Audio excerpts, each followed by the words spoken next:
বিসমিল্লাহ রহমান রহিম। মহিলা পার্টির বিভিন্ন জেলা থেকে আগত আমার সহকর্মী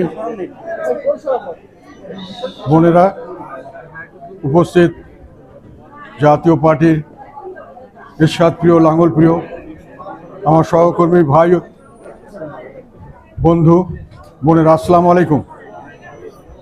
আপনাদের সবাইকে অনেক অনেক শুভেচ্ছা জানাচ্ছি, শ্রদ্ধা ভালোবাসা জানাচ্ছি। আজকে অনেক দূর দূরান্ত থেকে অনেক কষ্ট করে আপনারা এসছেন, অনেকে সারা রাত্রি ধরে জার্নি করে এখানে এসছেন, কষ্ট করে আমাদের ডাকে সাড়া দিয়েছেন। আমরা আপনাদের কাছে কৃতজ্ঞতা জানাচ্ছি। আজকে এখানে একটা অভূতপূর্ব দৃশ্য, এত মানুষ আমাদের কথা শুনতে চাচ্ছেন, এত টেলিভিশনে আমাদের বা ইউটিউবের এত যারা সাংবাদিক এসছেন, তাদেরকে আমি ধন্যবাদ জানাচ্ছি, অন্তরের অন্তঃস্থল থেকে কৃতজ্ঞতা জানাচ্ছি যে আপনারা আমাদের কথা শুনতে চাচ্ছেন এবং দেশকেও, না ঠিক আছে, দেশের মানুষকে শোনাতে চাচ্ছেন। আপনাদেরকে একটু অনুরোধ করব, যেহেতু অনেক দূর দূরান্ত থেকে অনেকে সারা রাত জেগে এসছেন, কাজে আপনাদের প্রথম বক্তব্য হয়ে যাওয়ার পরে আপনারা যদি আমাদের সিটগুলো খালি করে দেন তাহলে ওনারা বসতে পারবে। আমাদের অর্ধেকের বেশি আমাদের নারী নেত্রীরা দাঁড়িয়ে আছেন, এখন অনেকে বাইরে দাঁড়িয়ে আছেন।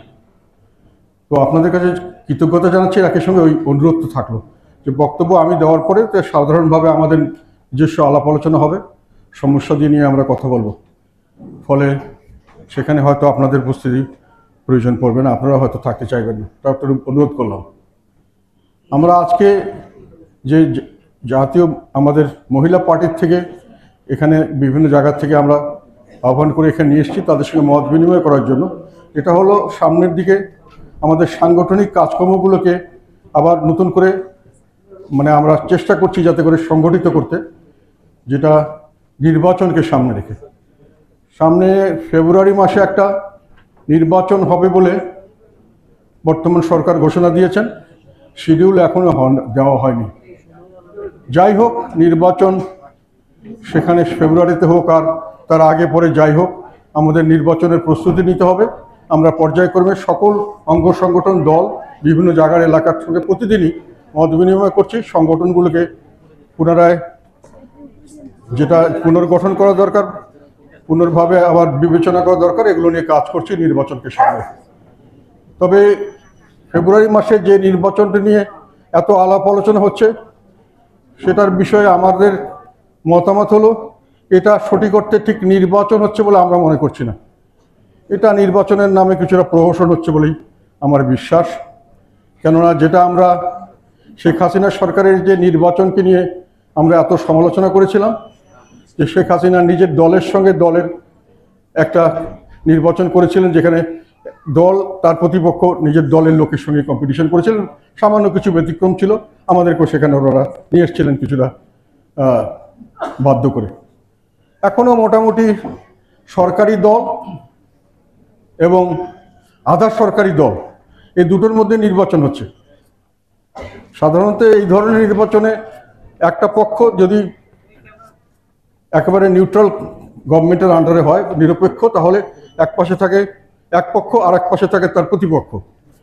এখানে মোটামুটি সরকার পক্ষ এবং অর্ধ সরকার আধা সরকারি, এই ধরনের দুটো দলের কম্পিটিশন হচ্ছে।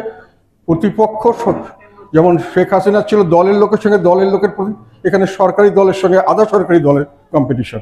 প্রতিপক্ষ সেভাবে আমরা দেখছি না। তো সেই কারণে মনে করি যে এটা নির্বাচনের নামে একটা প্রহসন হবে এবং সেখানে মোটামুটি কিছুটা হলেও শেখ হাসিনার মতো একেবারে পূর্ব নির্ধারিত দল সম্ভাবনা আছে। আর যারা সরকারি দল হিসাবে সরাসরি এখানে যেহেতু কম্পিটিশন করছেন, সেই জন্য বলছি যে সরকারি দল, যেটাকে সরকার যাদেরকে গ্রহণ করেছেন যে আমাদেরকে এনারা আমাদের নিয়োগকর্তা এবং এনারা আমাদের অভিভাবক, এবং তাদের দিয়ে দল গঠন করেছেন, সরকার সর্বাত্মকভাবে সেই দলকে সমর্থন করেছেন এবং সেই দলের দুজন অ্যাডভাইজার এখনও মন্ত্রিসভায় আছেন এবং তারা যেখানে যাচ্ছেন সেখানে একেবারে সরকারি একটা মোটামুটি যাদের যে কোনো দলীয় সদস্য সরকারি প্রোটোকল পাচ্ছেন, সুযোগ সুবিধা পাচ্ছেন, সরকারি দল হিসেবে যা পাওয়ার দরকার সবই তারা পাচ্ছেন। এবং তাদের পৃষ্ঠপোষক হিসাবে যে দলটি আছে আমাদের, সেই দলগুলি জামাত ইসলাম এবং তার সঙ্গে আর কিছু দল, এগুলো মোটামুটি সরকারি, একেবারে সরকারি দল হিসেবে ওনারা যেটা যেখানে করতে চাচ্ছেন সেটা করতে পারছেন এবং সেইভাবেই সরকারি দল হিসাবে এনারা ফাংশন করছেন। তো সরকারি দল 3-4 ভাগে সকলে মিলেই একটা হয়েছেন, আর এক পাশে আধা সরকারি দল হলো বিএনপি, আধা সরকারি দল।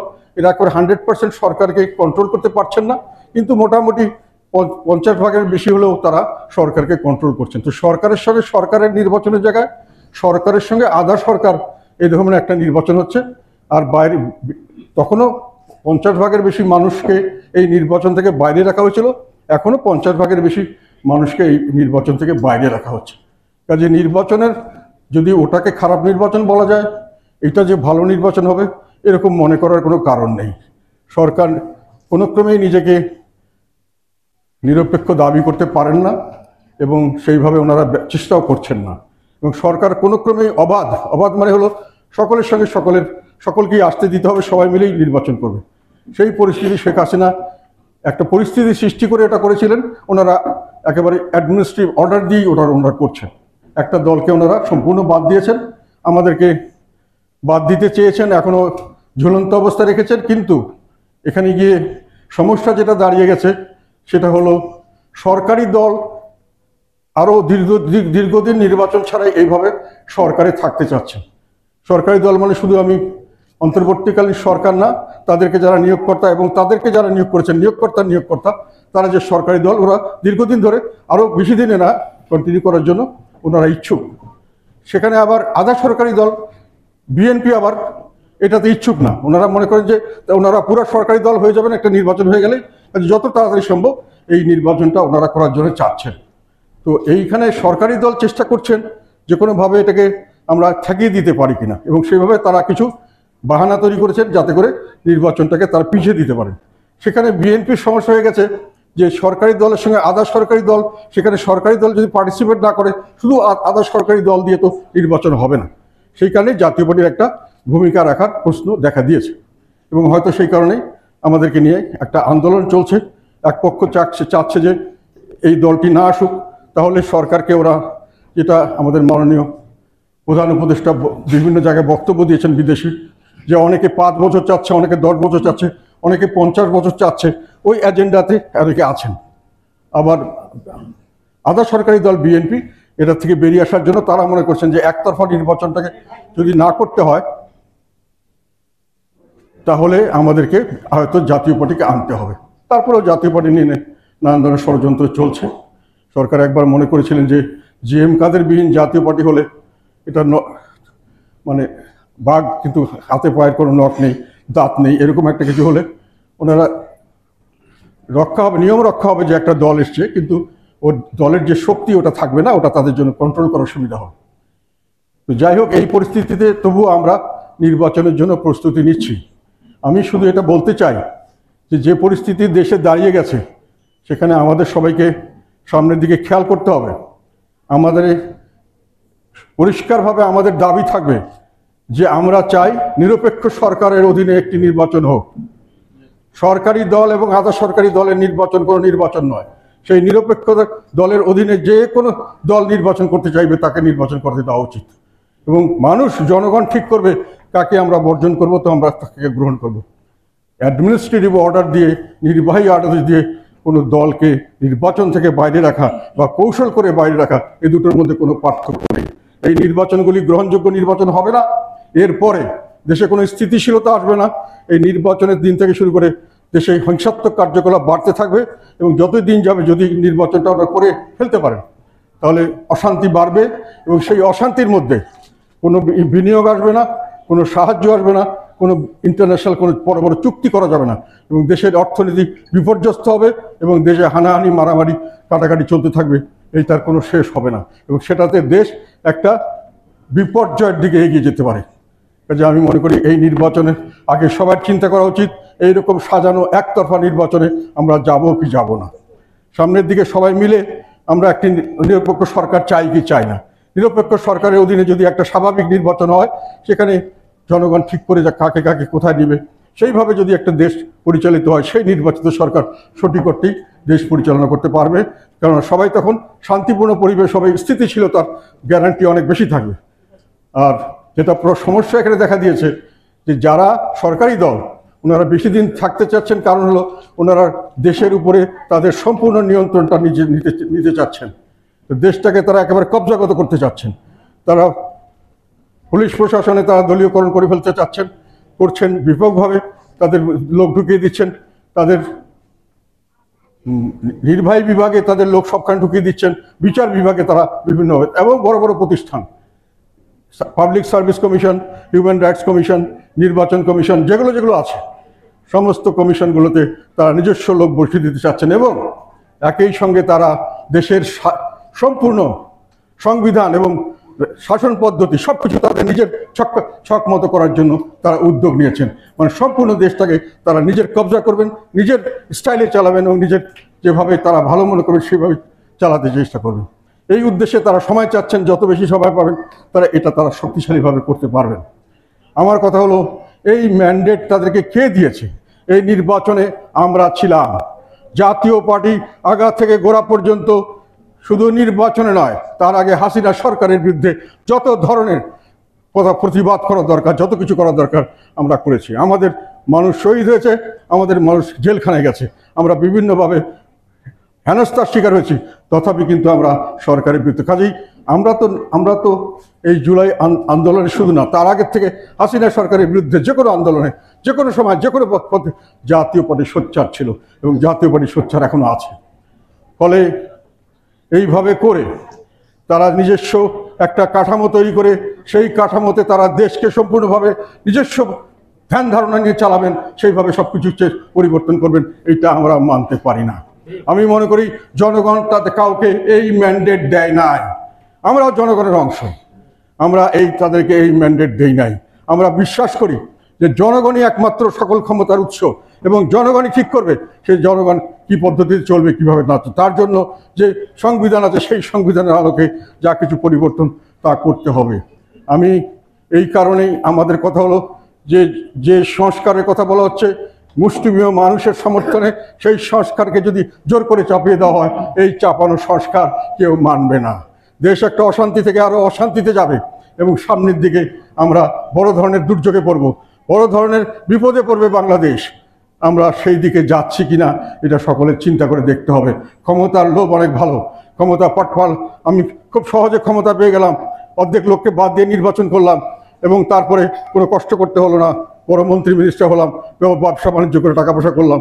এটার ফলাফল কি হয়েছে এটা কিন্তু আমরা গত আওয়ামী লীগ সরকারের আমলে দেখেছি। তারপরেও আমরা এই একই ভুল করতে যাচ্ছি এবং একই গর্তের মধ্যে পড়তে যাচ্ছি, যেটাতে দেশ একটা অস্থিতিশীল হবে এবং বিশালভাবে একটা সমস্যার সম্মুখীন হতে পারে, এবং দেশের মানুষকে আবার এই অশান্তি, অত্যাচার, আবার সেই হানাহানি, মারামারি, আবার সেই আন্দোলন, আবার সেই সংগ্রাম আবার শুরু করতে হবে, এবং দেশের মানুষ হয়তো এটা করবে, বাধ্যই করবে। আমি মহিলাদেরকে এই জন্য বিশেষভাবে বলবো, যারা সম্পূর্ণ ব্যবস্থাকে ভেঙে নতুন ব্যবস্থা সাজাতে চাচ্ছেন, সেখানে কিন্তু কতগুলো জিনিস খুব ডেঞ্জার আমাদের চোখে পড়ছে। আমাদের দেশের মানুষ মধ্যপন্থী, বেশিরভাগ মানুষ ধার্মিক, কিন্তু একই সঙ্গে সার্বিকভাবে মানুষের বসবাস করতে চায় একটা সহনশীল পরিবেশে, সবার সঙ্গে সকলে মিলে, এবং একটা লিবারাল এবং মধ্যপন্থী গ্রুপ। তারা আমরা কেউ সাম্প্রদায়িক লোক নই। আমাদের দেশের সাধারণ মানুষ সাম্প্রদায়িক নয়। আমাদের দেশের সাম্প্রদায়িক দল চাপিয়ে দেওয়া মানে, আমি মনে করি যে পোশাক আমাদের জন্য সুটেবল নয়, সেই পোশাকে জোর করে আমাদেরকে পরিয়ে দেওয়া। মেরু প্রদেশে যদি আমি আরব দেশের পোশাক দেই, সেই লোক বাঁচতে পারবে না। আরব দেশে যদি আমি মেরু দেশের পোশাক পরি, সেই মানুষ সেখানে টিকতে পারবে না। কাজে আমাদের দেশের জন্য সাম্প্রদায়িক রাজনীতি কখনোই সুটেবল হতে পারে না। মহিলাদের বিষয়ে আমি কয়েকটা কথা বলতে চাই, যেহেতু মহিলা পার্টির বিষয়, এগুলো চিন্তার করতে হবে আমাদেরকে, দেশবাসীকে। আমরা ধর্মের বিপক্ষে নই, আমরা ধর্মীয় অনুশাসন মেনে চলতে চাই। একই সঙ্গে আমাদের নিজস্ব কিছু সংস্কৃতি আছে, সেটার থেকে আমরা বিসর্জন দিতে পারি না। আমরা উৎকণ্ঠিত হই। মহিলাদেরকে আমি মহিলা পার্টি হিসাবে বলতে চাই, যখন আমি শুনি ইউটিউবে বিভিন্ন খবরে যে কোনো একটি রাজনৈতিক দল, সাম্প্রদায়িক রাজনৈতিক দল, তার নেতারা বলেছেন কোনো একটি মহিলা নেত্রী বা মহিলা তার বিষয় শাস্তি হিসাবে বলেছেন যে তাকে গণধর্ষণের স্বীকার করতে হবে। এটা কি কোনো ইসলাম ধর্মে কোনো গণধর্ষণ বলে কোনো শাস্তি আছে? আবার আমরা দেখি আমাদের রাজনৈতিক দলের নেতারা এমন একটা দেশে গেছেন যে দেশে মহিলাদের লিখিত কোনো পুস্তক পাঠ করা যাবে না, কোনোখানে দেখা যাবে না, তাদের লেখাপড়া, মহিলাদের লেখা বই পড়া যাবে না। আবার শুনি যে সেই দেশে আবার ইন্টারনেট কানেকশন পাওয়া যাবে না। মহিলারা তাদের অধিকার সম্পর্কে এবং তাদের বিভিন্ন দাবি দাবা বা তাদের সারা বিশ্বে তাদের পজিশন সম্পর্কে যাতে ওয়াকিবহাল না হতে পারে তার জন্য সেই দেশে এই ধরনের ব্যবস্থা করা হয়েছে সাম্প্রদায়িক রাজনীতির নামে। আমরা কি সেই রকম রাজনৈতিক নেতাদের এই রাজনৈতিক আদর্শকে সামনের দিকে মেনে নেব? এইটা আমি মহিলাদের, কারণ মহিলাদেরকে বিভিন্নভাবে, কারণ সামনে নির্বাচনে আমরা স্পষ্ট বুঝতে পারছি যথেষ্ট পরিমাণে অর্থ এবং মাসল পাওয়ার ব্যবহার করা হবে, যথেষ্ট পরিমাণে দলীয়করণকৃত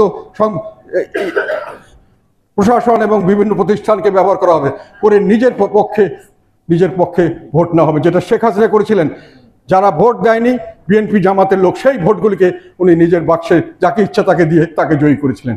সেই একই ক্যারিকেচারের মধ্যে আমরা আবার যাচ্ছি এবং সামনের দিকের গুলোতে যতই কথা বলুক আমরা শুনতে পাচ্ছি যে এমনও শুনছি আমাদের খুব রেসপন্সিবল নেতা এবং বড় সেরকম যারা ক্ষমতা আসতে পারে সেরকম দলের, তারা বলছেন যে ছেলেরা ছেলের সামনে নাচবে আর মেয়েরা মেয়েদের সামনে নাচবে।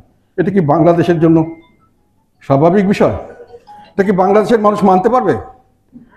তবে আইন করে যদি শাস্তিমূলক ব্যবস্থা করা যায় তখন হয়তো অনেক কিছু মানতে বাধ্য করা হবে, সেটা বাংলাদেশের মানুষের জন্য সুখকর বয়ে আনবে না। কাজে আমাদের যেমন সংগঠিত হতে পারে, একই সঙ্গে মতগুলো কি দিকে আমরা যাচ্ছি, কেন যাচ্ছি, এই জিনিসগুলো পরিষ্কারভাবে মহিলাদের দায়িত্ব থাকবে প্রত্যেক মহিলাকে ঠিকমতো বুঝিয়ে বলা। কারণ অনেক কিছু বলা হচ্ছে in the name of Islam, মুসলমানদের কথা। আমরা ইসলাম ধর্ম সম্পর্কে আমি খুব জ্ঞানী নই, তবে একেবারে যে মুসলমান হিসাবে কিছু জানি না তাও নয়। কাজে এই সমস্ত জিনিস বুঝতে হবে। আর সবচেয়ে বড় কথা, আমাদের দেশের পরিবেশ পরিস্থিতি বুঝতে হবে। আমরা মেরু প্রদেশের মতো কাপড় গায়ে দিয়ে এই গরমের দেশে বসবাস করতে পারবো না। ইসলাম ধর্মের জন্য, ইসলামের জন্য যতটুকু বেশি এরশাদ সাহেব করেছেন, আমার ধারণা মতে বাংলাদেশের কোনো ইতিহাসে কোনো নেতা এতটুকু করেন নাই। কিন্তু তার মানে কিন্তু এমন কিছু চাপিয়ে দেওয়া হয় নাই যেটা মহিলাদের জন্য দুঃসাধ্য হয়ে গেছে। যে মহিলাদের ব্যাপারেও আমার এই কথা স্পেশালি এগুলো কথা খেয়াল করা দরকার এবং মহিলাদের ব্যাপারে সজাগ হওয়া দরকার। কারোর প্রতি আমার কোনো বিরূপ মনোভাব নেই, সবাই রাজনীতি করবেন, সবাই রাজনীতি নিয়ে থাকবেন, কিন্তু ক্ষমতায় গিয়ে সম্পূর্ণ শাসন ব্যবস্থা পরিবর্তন করবেন গায়ের জোরে, নিজের দায়িত্ব নিয়ে যে আমরা কি আমাদেরকে জনগণ ম্যান্ডেট দিয়েছে। আর হানা ভোটের কথা বলেন, হানা ভোটটা আমরা অনেক দেখেছি, যেখানে হানা ভোটে এমনও দেখেছি যে 100%-এর জায়গায় 110% ভোট হয়ে গেছে হ্যাঁ। কাজে ওইসব দিয়ে কাজ হবে না। যেরকমভাবে দেশ চলেছে আর দিন সেরকমভাবে দেশ চলবে, সংবিধান অনুযায়ী দেশ চলবে, সংবিধান অনুযায়ী দেশের কোনো পরিবর্তন করলে করতে হবে এবং সেখানে জনগণকে বুঝিয়ে তাদের মতামত গ্রহণ বা বর্জন করতে হবে। গায়ের জোরে চাপিয়ে দেওয়া আমি ম্যান্ডেট পেয়ে গেছি এটাই করব এবং এটা না করলে আমি শাস্তিমূলক ব্যবস্থা নেব, সেই ধরনের ঝমকি দিয়ে বাংলাদেশকে কেউ কোনোদিন শাসন করতে পারে নাই, ভবিষ্যতেও পারবে না ইনশাল্লাহ। এই কথাটা আপনাদের বলে দিতে যে জাতীয় পার্টি কখনো কারো লেজুর ভিত্তি করে না, জাতীয় পার্টি কোনো কারোর সাথে দালালি করেনি, কোনো সময় দোসরগিরি করেনি। যারা করেছে তারা চলে গেছে, আমাদেরকে দিয়ে করানোর চেষ্টা করা হয়েছে, তাদেরকে দিয়ে আবার দল ভেঙে আমাদেরকে তাদেরকে সাপোর্ট করার জন্য বাধ্য করার চেষ্টা করা হয়েছে। আমরা এটা মানি না। জাতীয় পার্টি সবসময় জনগণের পাশে ছিল, সামনে জনগণের পাশে থাকবে এবং এই অত্যাচার অনাচার বা এই ধরনের যে চাপিয়ে দেওয়া রাজনীতি এটা আমরা গ্রহণ করব না। আমরা প্রত্যেক দিন আমার বিরুদ্ধে মামলা দেওয়া হচ্ছে, প্রত্যেক দিন একজন করে বেতন দেবো, তার বক্তৃতা দেবো, তারপর দিন আমাদেরকে মামলা, এবং সেই মামলাগুলোকে গ্রহণ করা হচ্ছে এবং সেই মামলার বিরুদ্ধে শুধু অ্যারেস্ট করা এখন পর্যন্ত হয়নি। এমন কোনো মামলা নাই বাংলাদেশে যে আমার বিরুদ্ধে দেওয়া হয়নি। তাহলে আপনারা ফেসিবাদ কাকে বলেন? ফেসিবাদ কাকে বলতে আপনারা কি বুঝান? আমাদের মতো মানুষ সত্য কথা যখন বলি, যখন মনের কথা বলি, এটা আমার অধিকার, আমাকে বলতে হবে। সরকারের সমালোচনা যদি আমার মনে হয় সরকার ভালো করছে না, আমাকে বলতে হবে, এটা আমার দায়িত্ব এবং এটা আমার অধিকার। সেটা করলে যে করবে, ৭১ মঞ্চ করেছেন, ওদেরকে এখানে ঘিরা দিয়ে হই হই করে বাঁচিয়ে নিয়ে গিয়ে জেলে দিয়ে দিয়েছেন, আর যারা হই হই করেছে তাদের কিছু বলা হয়নি। মেসেজ কি? আর কেউ ৭১-এর নাম বলবেন না, আর কেউ ওইসব কথা বলবেন না। ওগুলো ছিল ভুল, ওগুলো সংগ্রাম ছিল ভুল, আন্দোলন ছিল ভুল, এবং এত কিছু না। এটা হলো সব ষড়যন্ত্র পাশের দেশের, এবং যারা করেছে সব বেঈমান। এই ধরনের ভার্সন আমরা আবার গ্রহণ করব। আমাদের দেশের মানুষ আবার এটাকে মেনে নেবে যে আমরা সেই সময় যেটা করেছি সেটা আমাদের দোষ ছিল, আমাদের ভুল ছিল, এবং আমাদের উপর যারা অত্যাচার করেছে, খুন জখম করেছে, হাজার হাজার লক্ষ লক্ষ মানুষকে হত্যা করেছে, এবং যাদেরকে তারা শুধু হত্যা করে নেই, তাদেরকে অত্যাচার করেছে, তাদেরকে আমাদের মেয়েদের সম্মান লুণ্ঠন করেছে লক্ষ লক্ষ মানুষের, সেগুলো বাংলাদেশের লোকের দোষ, এবং বাংলাদেশের লোক ভুল করেছিল। সেটার বিরুদ্ধে অবরোধ, সেটার বিরুদ্ধে দাঁড়িয়ে কি মানুষে ভুল করেছিল? আমরা কি এখন এসে এই সবক আমাকে নিতে হবে যে আমরা ভুল করেছিলাম? তারপরে না হলে জেল, এবং জেলে দেওয়ার পরে কোনো জামিন নেই, জামিন নেই। এই মামলাদের যাদের দেওয়া হয়েছে সবাই জানে মিথ্যা মামলা, আমাদের বিরুদ্ধে মামলা সব মিথ্যা মামলা। ধরে নিয়ে যাওয়ার পরে একটার পর একটা জামিন হচ্ছে, আবার অ্যাকশন অ্যারেস্ট করে আবার দেওয়া হচ্ছে, মামলা দেওয়া হচ্ছে। অর্থ হলো সরকারের কোনো কথার বিরুদ্ধতা করতে পারবে না। ফেসিবাদ কি দেখেছো, এখন ফেসিবাদ দেখো। এই মেসেজ আমরা পাচ্ছি আল্লাহর রহমতে। আমরা আগের ফেসিবাদও দেখেছি, বর্তমান ফেসিবাদও দেখছি, এবং আগের ফেসিবাদকে যেভাবে আমরা দমন করেছি, এইবার ফেসিবাদকেও দমন করবেন। আর আপনারা একাই করেছেন, আর কেউ কিছু করেনি। আপনারাই এখন সব কিছু ভোগ করবেন, আমরা হা হা করে তাকিয়ে দেখবো, হাততালি দেবো, এই আশা করেন না। কি করবেন? মেরে ফেলবেন? কি করবেন? জেল দিবেন? দেন, আমরা রাজি আছি। যদি জীবন দিয়ে দেশের মানুষের মঙ্গল হয়, সেই কাজ করবে জাতীয় পার্টির প্রতিটি নেতা করবে। কাজে এইসব ভয় আমাদেরকে দেখাবেন না। জনগণ আমাদের সঙ্গে আছে, বেশিরভাগ জনগণ আমাদের সঙ্গে থাকবে। এই অন্যায় অবিচারের বিরুদ্ধে আপনারা চালিয়ে যে বেশি দিন চালাতে পারবেন না।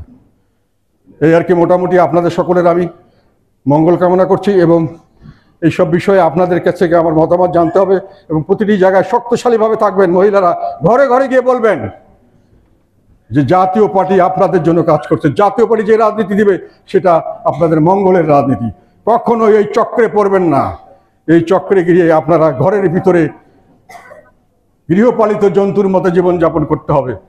আপনারা দুধ দিবেন, আপনারা মাংস দিবেন, আপনাদের চামড়া দিয়ে ডুগডুগি বাজানো হবে, কিন্তু আপনারা বলবেন এটাই সবচেয়ে ভালো, এটাই হলো আমার জন্য সবচেয়ে ভালো অপশন। এটা আমরা করতে দেব না। বাংলাদেশের মানুষকে আমরা সঙ্গে নিয়ে একটু দাও, সরি কথার সমস্যা। যাই হোক, আমি আর কথা বাড়াবো না। আমি আবার আপনাদের সবাইকে ধন্যবাদ জানাচ্ছি, অনেক অনেক কৃতজ্ঞতা জানাচ্ছি। আর আমার সাংবাদিক ভাই বোনদের বলছি যে আপনারা যদি এখন আমাদের জায়গাটা ছেড়ে দেন, তাহলে আমাদের মহিলারা এক বসে। ধন্যবাদ আপনার সবাইকে। আসসালামু আলাইকুম।